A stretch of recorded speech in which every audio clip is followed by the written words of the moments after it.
첫 시간 주님께 안녕하세요. 대강교회 우훈 목사입니다. 8월 15일 월요일입니다. 하나님 우리에게 주신 말씀은 에스라 8장 15절에서 23절까지 말씀입니다. 내가 무리를 아하와로 흐르는 강가에 모으고 거기서 3일 동안 장막에 머물며 백성과 제사장들을 살핀즉 그 중에 레위 자손이 한 사람도 없는지라. 이에 모든 족장 곧 엘리에셀과 아리엘과 스마야와 엘라단과 야립과 엘라단과 나단과 스가리아와 무슬람을 부르고 또 명철한 사람 요야립과 엘라단을 불러 가시뱏 지방으로 보내어 그곳 족장 잇도에게 나아가게 하고 잇도와 그의 형제 곧 가시뱏 지방에 사는 느디님 사람들에게 할 말을 일러주고 우리 하나님의 성전을 위하여 섬길 자를 데리고 오라 하였더니 우리 하나님의 선한 손에 도우심을 입고 그들이 이스라엘의 손자 레위의 아들 말리의 자손 중에서 한 명철한 사람을 데려오고 또 세레베아와 그의 아들들과 형제 18명과 하사비아와 무라리 자손 중에 여사야와 그의 형제와 그의 아들들 20명을 데려오고 다윗과 방백들이 레위 사람들을 섬기라고 준 느디님 사람 중 성전 일꾼은 220명이었는데 그들은 모두 지명받은 이들이었더라. 그때에 내가 아하와 강가에서 금식을 선포하고 우리 하나님 앞에서 스스로 겸비하여 우리와 우리 어린아이와 모든 소유를 위하여 평탄한 길을 그에게 간구하였더니 이는 우리가 전에 왕에게 아뢰기를 우리 하나님의 손은 자기를 찾는 모든 자에게 선을 베푸시고 자기를 배반하는 모든 자에게는 권능과 진노를 내리신다 하였으므로 길에서 적군을 막고 우리를 도울 보병과 마병을 왕에게 구하기를 부끄러워하였음이라. 그러므로 우리가 이를 위하여 금식하며 우리 하나님께 간구하였더니 그의 응낙하심을 입었느니라. 아멘. 이스라엘 백성들이 예루살렘으로 돌아옵니다. 이것이 제2차 포로 귀환이죠. 에스라가 주도해서 바벨론에서의 삶을 정리하고 예루살렘으로 돌아오는 것입니다. 돌아오는 중에 하는 말씀 보니까 아하와 강에 이제 장막을 치고 쉬죠. 그리고 귀환하는 사람들을 이렇게 살피는데 놀라운 사실을 발견하게 됩니다. 레위 사람이 한 사람도 없는 것입니다.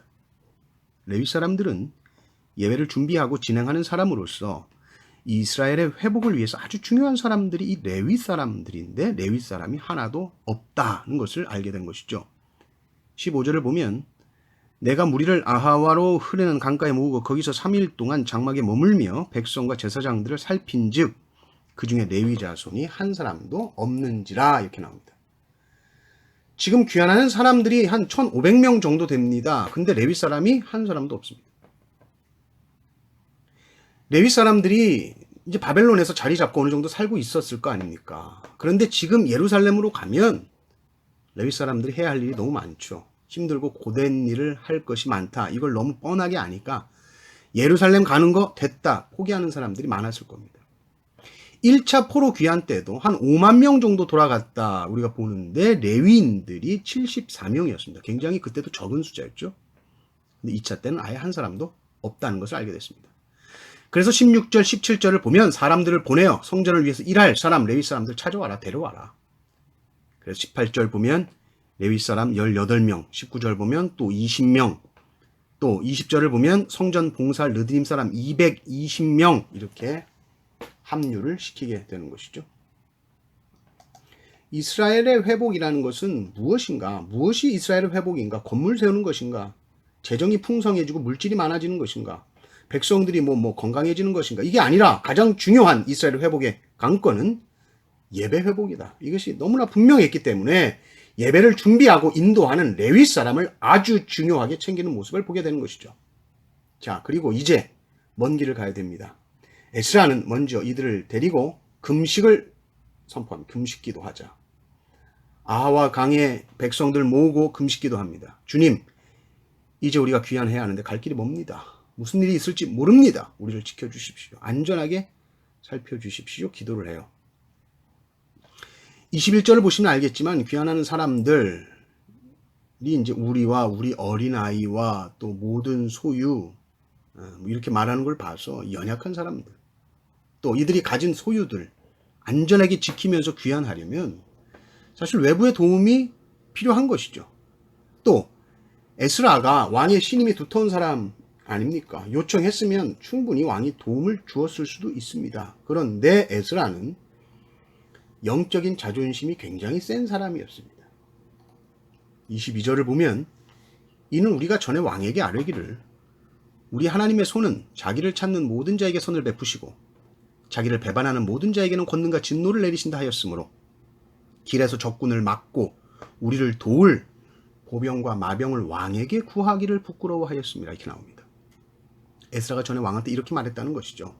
하나님의 손은 자기를 찾는 자에게 선을 베풀어 주신다. 또 하나님을 배반하는 자는 진노를 내리신다. 이렇게 당당하게 얘기를 했기 때문에 지금 귀환하는 이 길이 무서워서 하나님의 손이 안 도울까봐 세상 왕에게 도움을 요청한다는 것이 에스라에게는 영적인 자존심이 허락하지 않는 거예요. 그래서 그렇게 하는 것을 아주 부끄러운 일이라고 생각했다. 그리고는 왕에게 일절 요청하지 않습니다.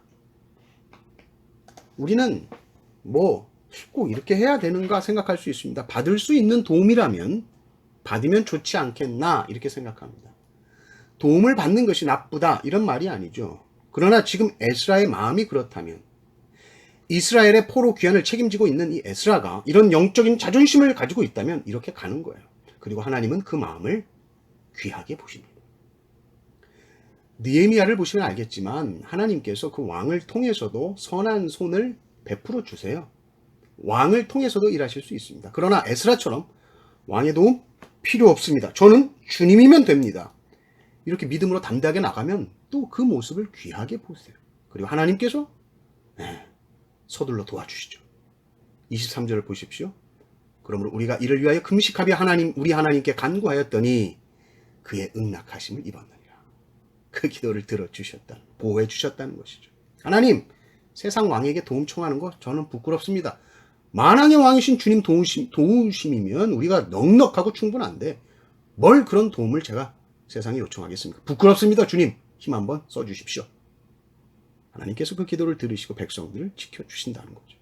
하나님을 하나님 되게 하십시오. 내가 하나님을 최고로 높일 때 하나님도 나를 높여주시는 거죠. 내 자존심은 하나님이 세워주는 거예요. 내가 내 자존심 세우려 하지 말고 하나님을 먼저 높이십시오. 하나님을 최고로 영화롭게 하십시오. 그때가 내가 제일 영광스러워지는 순간인 줄을 믿습니다. 이 은혜가 넘치시기를 주님의 이름으로 축원합니다.